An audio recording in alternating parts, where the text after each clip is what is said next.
Hi, my name's Lou Eisen, boxing writer and author, and I am here with my weekly podcast of Ring Talk. And I love the photo that Eric put up there. It was Ernie Terrell on the left, 6'6" fighter, 210 pounds. Muhammad Ali called him the octopus because Terrell liked to jab, jab, and then get in close and hug you. And he just would stop hugging you. And Ali would say to him when he fought him, "Get a girlfriend or something, man. We're supposed to fight, not hug." And on the left, of course, was the hard rock from Canada, the indomitable George Chuvalo, born September 12th, 1937. And this is an interesting fight. This fight took place November 1st, 1965. In Canada, in boxing, there's a lot of revisionist history. So you'll have a Canadian fighter fight in Canada or in the States and get knocked down 5 times. And Canadian fans will say, well, or in boxing community, it was close. And in reality, it wasn't close. This is a different fight altogether. It was always felt by George Chuvalo and his team and some boxing historians that Chuvalo won the fight, but because Ernie Terrell, who was born in Mississippi in 1939, moved to Chicago, was a mob fighter. He was controlled by Bernie Glickman, a hired killer for the mob, and Julius Isaacson, who was also a mob man, a union man, and a boxing manager. And when you watch the fight, it's an interesting fight because Terrell's complaining. Terrell always complained during the fight that Chuvalo was headbutting him. And I don't have any doubt George was, but he did it for a specific reason, which was Ernie Terrell was thumbing him deliberately in the eye. He was trying to take his eye out. And that's over the line in boxing. You know, there's certain fouls, kidney shot, rabbit punch. They happen. You're not supposed to, but they happen. But trying to take a man's eye out with your thumb, you're not just beating him, you're taking away his livelihood. And that crosses the line. And the referee didn't do anything about it. Of course, then again, the referee was handicapped because, there's mob guys there telling him to let it go. You know, Terrell said the same thing when he fought Ali. He said, "Look at my eyes." He rubbed my eyes across the ropes. But Ali was not a dirty fighter. It's just Ali beating the hell out of him. So in this fight encompasses November 1st, 1965. It encompasses a lot of different factors.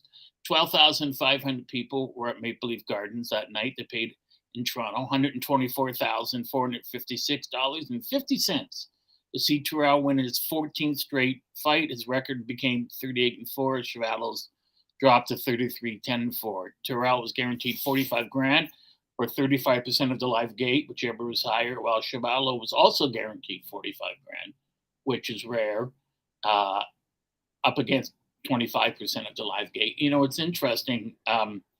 UPI scored at 71-67 Terrell, 5-point must system, and Boxing Illustrated scored at 70-64 Terrell, and the Associated Press also scored it for Terrell too, by unanimous decision.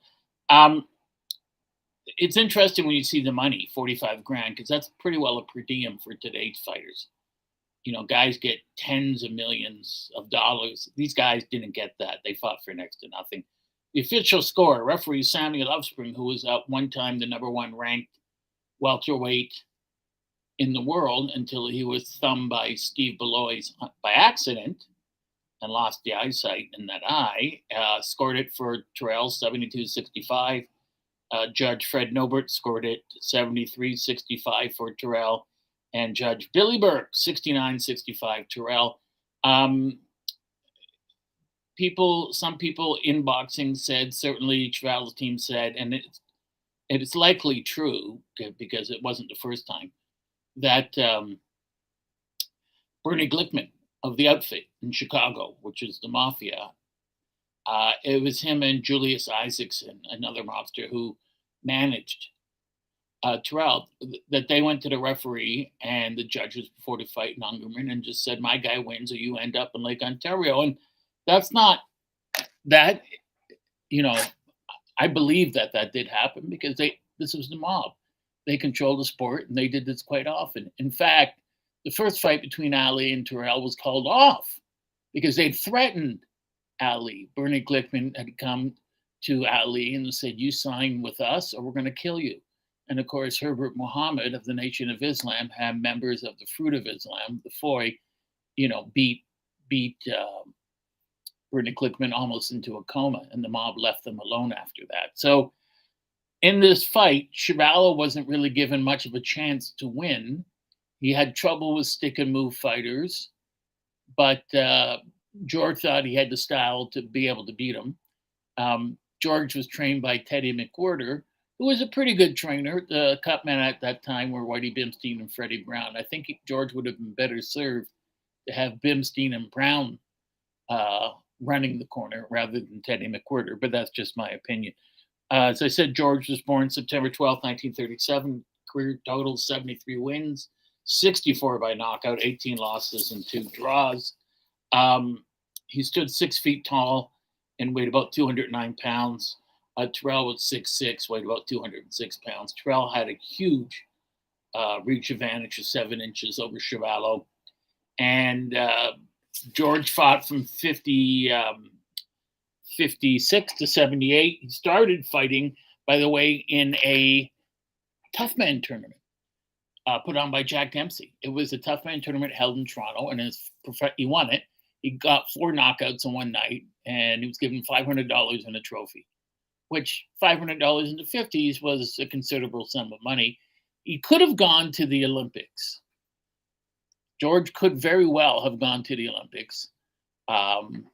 He was on the Olympic team, but he decided to turn pro and make money. The other factor there, of course, is the Olympic committees back, there were no such thing. So no one would have paid his flight to Australia. No one would have paid for that. He would have had to pay his own flight, which was prohibitive back then, put himself up for the 2 weeks of the Olympics, pay for all that. And back then, you have to understand that an Olympic gold medal wasn't the springboard it is today to untold riches when signing with a big-time promoter. And so George thought, it's not worth it. And George was more of a pro-style fighter than an Olympic fighter. And it served him better to turn pro rather than just stay there and keep fighting amateur. He had 2 shots at the world heavyweight title. First, Ernie Terrell, which we're talking about today, and Ali. He never got a chance at the British Commonwealth title, which really upset him. He wanted to fight Henry Cooper. And I asked Cooper at the International Boxing Hall of Fame, why wouldn't you fight George Chuvalo? And he said, I don't fancy me face getting hit like that. And I laughed, but when he asked Jim Wicks, his manager, this was attributed to Liston. But George said that when he asked his manager, Henry Cooper, why won't Henry fight me for the British Commonwealth title? Cooper says, Cooper's manager, Jim Wicks says, we didn't even want to meet you socially for tea. But that actually also happened when Liston asked Cooper if he'd be interested in fighting, and Cooper's manager, Jim Wicks, said that as well. That's what happens with funny faces like that in boxing. They get, tossed around and attributed to different people. What really upset George was the Canadian Boxing Federation, which was spineless and toothless, quite a match, didn't put up a fight on his behalf. Didn't go to the British Boxing Board of Control, which had much more power, and say, listen, we're part of the Commonwealth. Give my guy a shot. He's ranked in the top 5 in the world. But they wouldn't do it. And he was just really upset by that.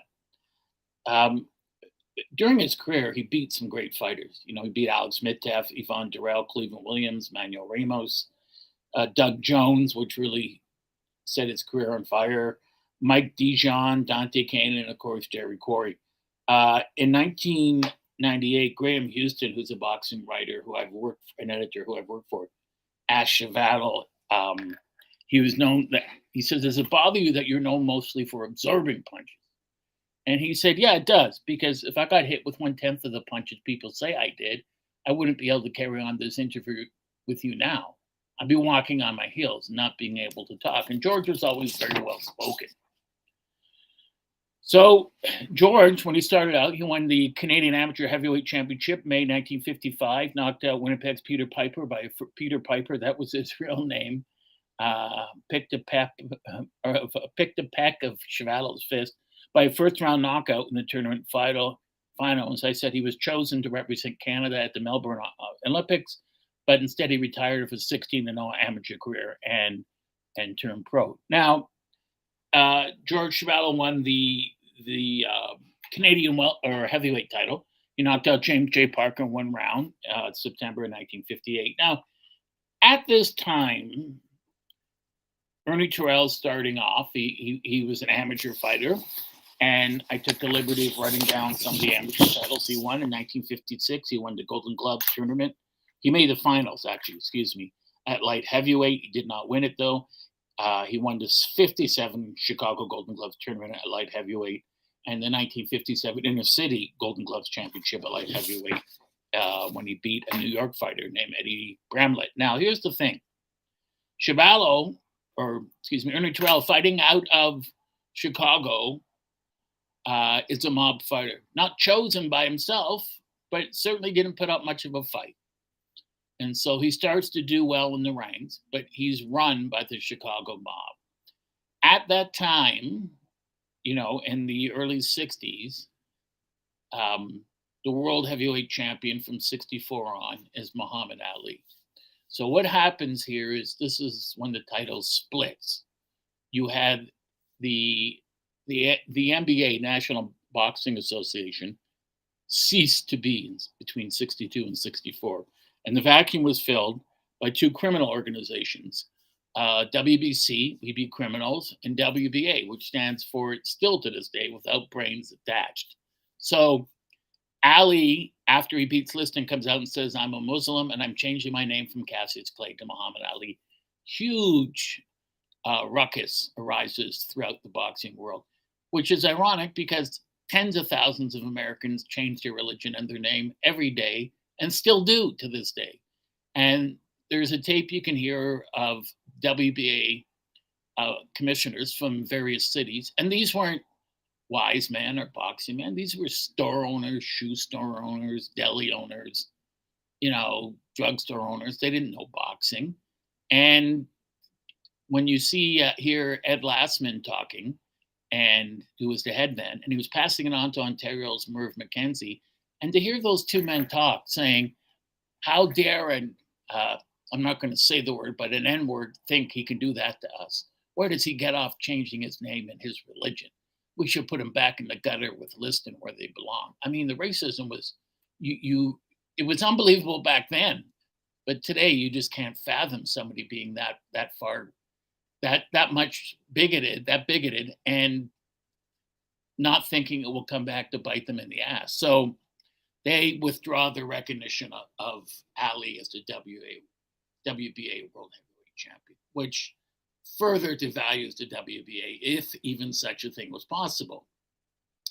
So they do that, and they have a fight between Ernie Terrell and Eddie Machen. Who's going to win this fight is the new WBA champion. And Machen, who was a good fighter but lacked confidence, he loses to Ernie Terrell. So Terrell's not a WBA champion. There's a problem, though. No one wants to fight him because there's no money in fighting Terrell, because the money's in fighting Ali, because he's recognized as the only world heavyweight champion. WBA is looked upon as a joke. And so Terrell can't get anyone to fight him. Now, he's controlled at that time, as I said, by Bernie Klickman and Julius Isaacson, but he's really controlled by Tony Accardo. Tony Accardo is the most powerful mob boss ever to have lived in the United States or Italy, anywhere in the world.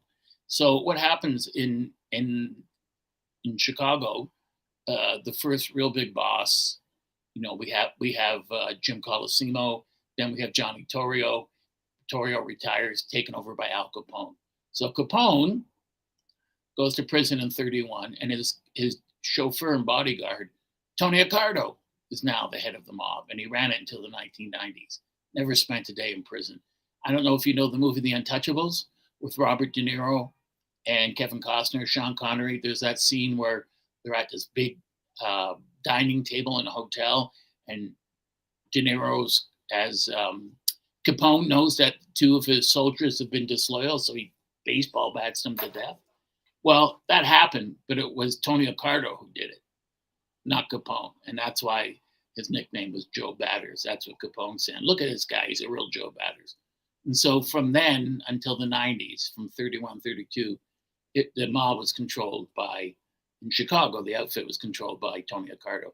Yes, they had Paul DeWader Rica as a front man at times. And they had other people too, Sam Giancana as a front man at times. But the real power behind the throne was always, Tony Accardo, even when Frank Nitti was running it. So he ran it, and his rackets were bootlegging, prostitution, gambling, protection, and boxing. He controlled boxing. He controlled Liston. No one thought Liston would lose. This was out of the question. It was an impossibility. So Ali wins, and because of what's going on and some pressure from the mob, although I would assume some pressure from the Chicago outfit. I can't find any evidence, but then again, the mob never leaves written evidence. So they have that fight. Terrell wins. He's the champ. Now he's got to get people to fight him. And he fights. You make the fight in Toronto at Maple Leaf Gardens. Chuvalo didn't want to fight in Toronto because Chuvalo always felt, and with some good reason, that Toronto judges and media always treated him poorly and didn't treat him respectfully. And he didn't want to take a chance of getting screwed over on the decision. So Chuvalo's training, it's interesting because when you read the articles about Chuvalo in Sports Illustrated by Tex Small for this fight, but also for the Ali fight, Sports Illustrated referred to George as the human punching bag. And they said that the best chance he has of beating Terrell or Ali was to wear their fists out with his chin. And it may seem funny, but it's really an unfair thing to say. George was a body puncher. He came in close. Yeah, he threw some low blows. Robert Lipsyte said they counted 100 low blows that George landed on Muhammad Ali in their fight. But the way they looked at it, it's boxing. That's what happens. You're coming in, guys pushing your head down. Some punches stray low. 100, of course, is an ungainly figure, unfortunately, but this is professional boxing. It's the hurt business. So they set up for the Terrell fight, and Chuvalo's coming in with a great record. He's held the Canadian heavyweight title forever. He won it with first round knockout over James J. Parker, September of '58, as I said earlier.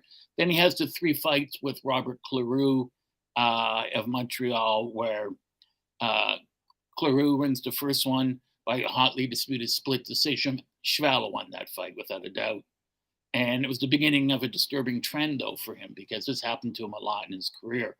And then Chuvalo won the second by unanimous decision, and then Cleroux wins another 12-round split decision, which actually George won.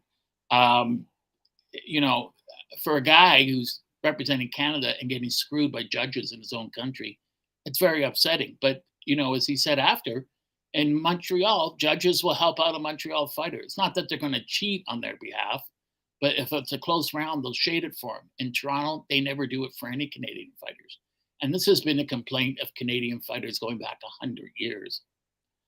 So Chuvalo wins the Canadian heavyweight title then for a third time when he destroys Hugh Mercier in one round in March of '64 in Regina. So he's known as the Hard Rock from Canada. He's a wonderful fighter, but Sports Illustrated didn't give him much chance. They said that Terrell's a champion, but still a champion, but the crown sits atop his head, doesn't make him the big man in the world of boxing. That belongs to Ali. And he's only the champion of the WBA. He's not the heavyweight champion of the world. Terrell didn't like this. He said, people make fun of me. People belittle me because I like to sing with my group. And they said a victory over Chuvalo, or his victory over Chuvalo, won't change Terrell's public image. People will still dislike him. Excuse me. Also, Terrell hardly used his right hand at all in defeating Chuvalo. They said he just used his jab, his stinging left jab, to Chuvalo's face from the opening bell until the final gong. Now, where the controversy lies here is the fact that Chuvalo's team has always claimed, and there's good evidence to support this, that Terrell's management, his mob guys, went to the judges and the referee and Irv Ungerman and said, listen, my guy wins or you end up in Lake Ontario. And it's November, so it's quite cold there now. And this wasn't the first time Bernie Glickman had done that to guys facing his fighters. This was a professional killer. And George said when they were driving on the DVP towards, or the Gardner, excuse me, towards Maple Leaf Gardens, he said Irv Ungerman just was out of his mind, and he asked him what was going on. And he said, I was threatened by Ricardo's people. You know, Bernie Glickman threatened me. And I believe that because they did that to everyone. Glickman, of course, in the end, is the big loser because he turned state's evidence against Tony Ricardo, and after being beaten up by the Fruit of Islam, was in an insane asylum under heavy protection until the day he died. It did not work out for him, as it usually doesn't for most mobsters.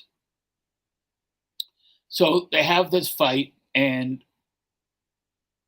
you know, it's a 5-point must system and works like the 10-point must system, but 5 points. And Chuvalo's battering Terrell's body. You can see the fight. Terrell's trying to thumb him deliberately. Terrell's elbowing him, stepping on his feet. Terrell was great at fouling people and then blaming them for trying to do the same thing to him. And if they did, you couldn't blame them because that's what he wanted to do and did successfully. And it's the only time I ever saw in any of George's fights where he turned to the referee and just went, hey, you know, you're trying to take my eye out, do something. So the referee warned them both. And it didn't stop Terrell from doing that. So they go a hard 15 rounds. Everyone has it by unanimous decision for Terrell. People I've spoken to who were there said Terrell won it by unanimous decision. But you can't take out the mob factor. And indeed, one of the New York writers said after, you know, more of a question than the decision and the scores rendered by the judges and the referee is how on earth did a professional killer like Bernie Glickman gain entry into Canada to work a fighter's corner? They said, it's not, does Canada have a different laws with regarding to murder than other countries do? Does Canada say, well, if you murder someone in the States, you're more than welcome to come up here?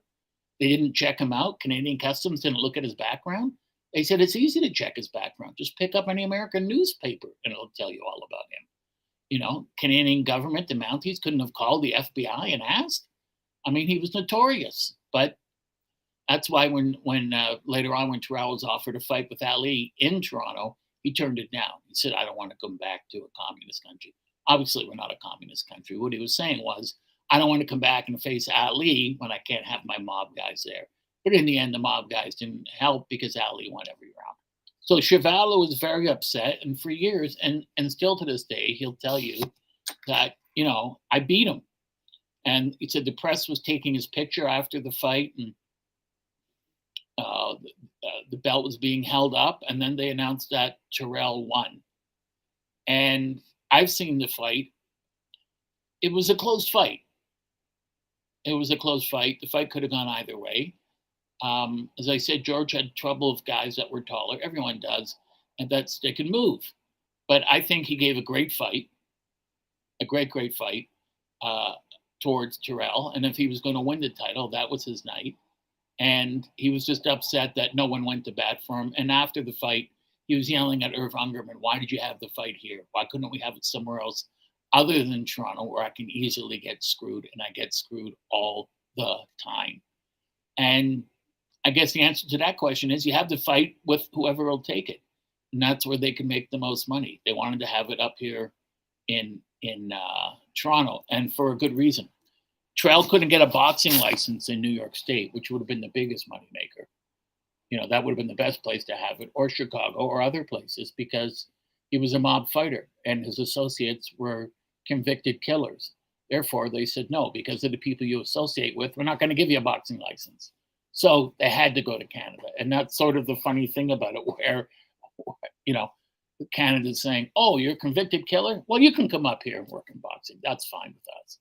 And that's essentially what happened. So uh, George goes on, and he he continues to fight. And a year later, March 29th, 1966, he fights Muhammad Ali, and he loses by unanimous decision. And George had fights where he beats Floyd Patterson in the fight of the year, but because Patterson was a New York fighter and a former world champion, and the fight was in New York at Madison Square Garden, the decision goes to Patterson. And that's an interesting fight because it went 12 rounds. It was scheduled for 15. Patterson wouldn't fight 15. He refused. And of course, a couple minutes after the 12th round, Patterson collapses and goes to the hospital for internal bleeding because of George's vicious body attack, meaning if the fight went 15, George would have won by knockout. So George had decisions like that where close fights where he had it stolen from him at times. And it embitters a man. It's difficult when you're giving everything you have in your life, when you're spending time away from your children and your wife, and you're running 15, 20 miles a day and chopping trees and thousands of sit-ups and thousands of push-ups and thousands of hours sparring and hitting the heavy bag and speed bag, and to go in there and get ripped off. And one thing George didn't have throughout his career, there were several things. One was he had Irv Ungerman, because Irv had a bit of a boxing background, although he was a poultry man. But he didn't have mob muscle. He didn't have people that had been in the game a long time and would know how to move him and make sure the judges were honest and that no one could interfere. He just didn't have that. Also, when George started, you have to understand there weren't any really high-level boxing trainers. So George said he skipped levels of his boxing education because a lot of guys fight 4 rounds, 6, 8 rounds, and 10, 12, Well, George didn't do that. All his fights were 15-round fights, except for the Patterson fight. They were all headline. He was a headliner immediately. He was the only name in the country. So he didn't have the proper American trainer, to hone off the rough edges and to show him the tricks of the trade. It changed when you got Teddy McWhirter from Detroit, who was a pretty, good trainer. But it also changed for him when he was in New York in the early 60s, and he met Charlie Goldman, who trained Marty Servo, welterweight champ Rocky Marciano. And he said to George, you keep throwing your punches out the window. Don't loop them. So he tied George's feet to the canvas, and he said, twist. Your strength comes from pushing off your back leg. Twist at the hips, shoulder snap. And after that, George started to knock out a lot of people. He became a much better fighter. So the Terrell fight always has stuck in George's craw and in the craw of a lot of Canadians. So there's as I said, there's two bodies of opinion. There's some people that think, Terrell won the fight, and George is very upset with Sammy Lutzring. But if you're threatened by the mob, really, what are you going to do? Side with your friend and lose your life? You can't. So George did his best. He gave Terrell a good fight. Terrell never hurt him. But in the end, he goes down as losing the fight by unanimous decision. And the fight would not have been held in the States because of Terrell's precarious position with different state boxing commissions. The only other place could have been Montreal, and he never received fair treatment in Montreal, George. So Toronto was really the only other place that had the population that could pay the money that the tickets were costing to go watch him fight. And it was a good fight. People were thrilled. They were disappointed that he lost, but that's the game. You have to be able to accept that. George initially retired in 73, came back in 78 to win the Canadian heavyweight title again against pretty boy Bob Feldstein, who wasn't so pretty after that. And as George said, 30 years after I die, I'll still be the Canadian heavyweight champion. He fought 2 more times after that in 78, and then he retired. But, he did a lot of commercials. He was in the movie The Fly, remember where Jeff Goldblum breaks his arm in the arm wrestling match. And Ernie Terrell was a guy that he died in 2012, and he died of dementia. His sister Jean Terrell was a member of the Supremes.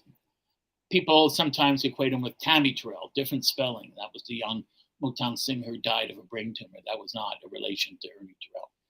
Ernie Terrell, when I met him at the Hall of Fame, and I talked to him, and you're with Angelo, right? So you like Muhammad? I said, I love Muhammad. He's my hero. And where are you from? Toronto. Ah, you're from Toronto, Chuvalo's town. So you think Chuvalo beat me? And I said, well, it was a good fight. It was a close fight. And, but he said, yeah, he was a dirty fighter. I said, but, with all due respect, Mr. Terrell, and don't forget you're 6'6" and I'm not. You claimed that against everyone you fought.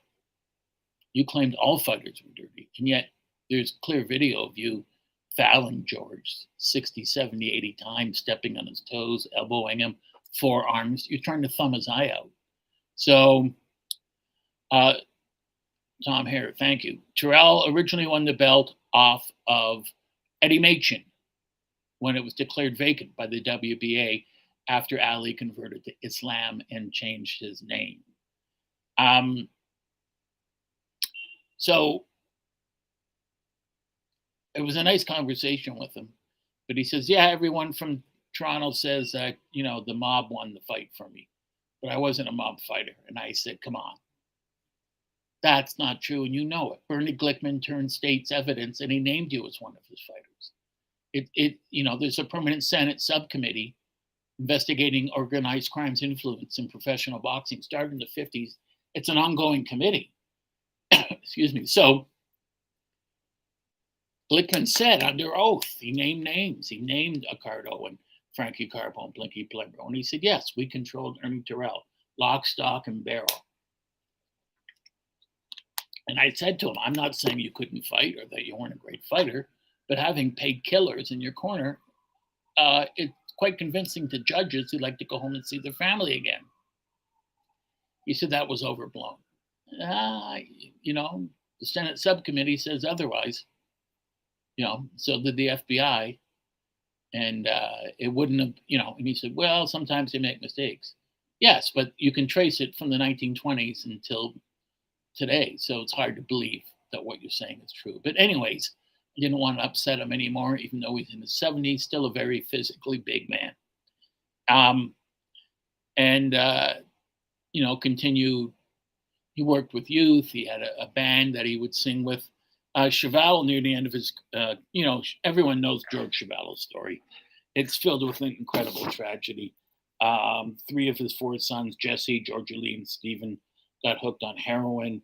Jesse committed suicide in 85. Georgia Lee died from an overdose in 93. And shortly after that, his wife Lynn took her own life.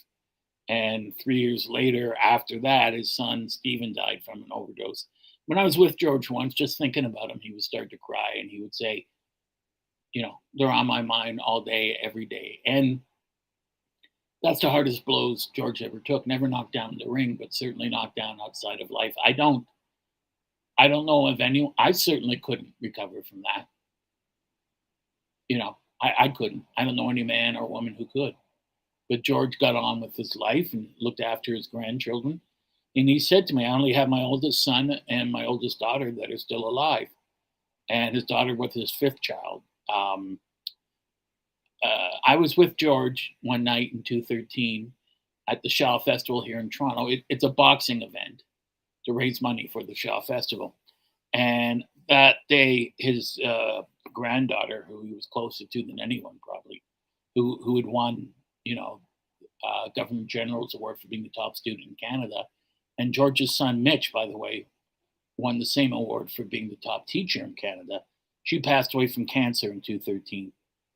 She spoke 3 languages and she was a school teacher. And he said that was the one that almost ended my life and sent me over the edge. He said, I loved her like crazy. And he said, and he was in tears. He said, the sad thing is she was only 30 years old. So the person running the event at a downtown hotel and said, George, I'm so sorry for your loss, but you were paid a week ago. You don't have to be here. We understand what's going on. Just please go home. Take care of yourself. And he said, no, I made a commitment to help these fighters and I'm going to stay and do that. It's good to get out and just I have to keep going. And I stood there in tears myself. But that's George Chuvalo. He was, you know, born to Croatian immigrants who worked at Royce DuPont Canada Poultry in 1937, September 12th, as I said earlier. But I think he came from the Canadian Shield because when you see the pictures of him, his musculature is incredible. And as one writer, Nat Fleischer, said, built like a tank, incredibly strong, powerful legs, thick neck, and could, punch, knockout power, crushing knockout power in both hands. So Chris Dundee, my mentor's brother, Angelo Dundee's brother, the promoter and fight manager, and they asked him, who's the toughest fighter? This is in the 70s you've ever seen. And he said, well, I knew them all.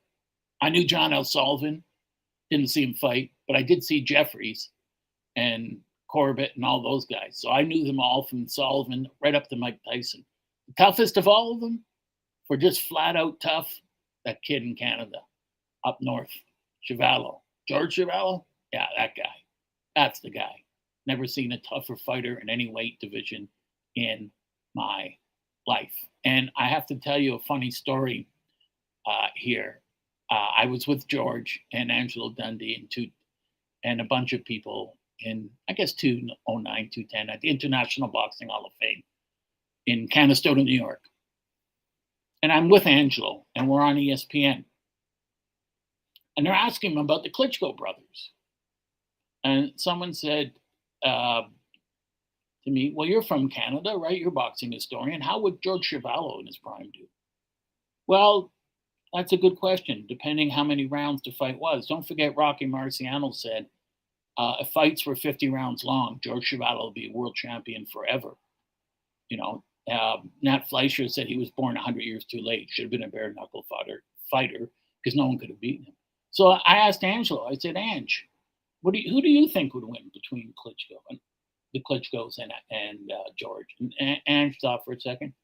He said, well, against Vitali, he'd probably take him out in 9 rounds, and against Vladimir, probably 11. And the ESPN announcer said, really? The fight would go that long?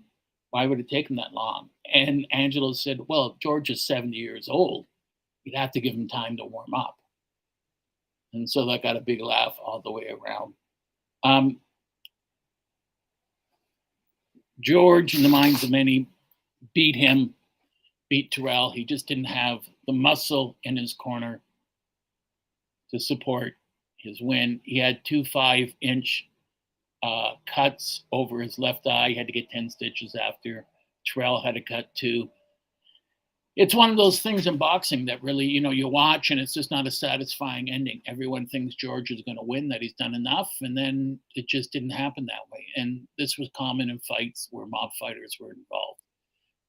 George is still alive today, and he unfortunately has dementia, but he has moments of lucidity. I love him. He made boxing viable again in this country. He made everything viable again in this country because wherever you travel, and I've been to Europe and the States and Mexico, wherever you go, you're from Canada, George Chuvalo, as if we're that small a country. But that's what people associate with Canada, George Chuvalo. And the reason is he fought Ali. Ali had billions of fans because he was a Muslim, and those fans know and respect Chuvalo. And George, on his own merit, very decent man, lovely man, doesn't discriminate, likes everyone, speaks English, Croatian, spoke Yiddish, could speak French. So just a very educated man and a wonderful man. Should have been a world heavyweight champion. He said there was a different ring, Canadian heavyweight champ, but he said, but world heavyweight champ.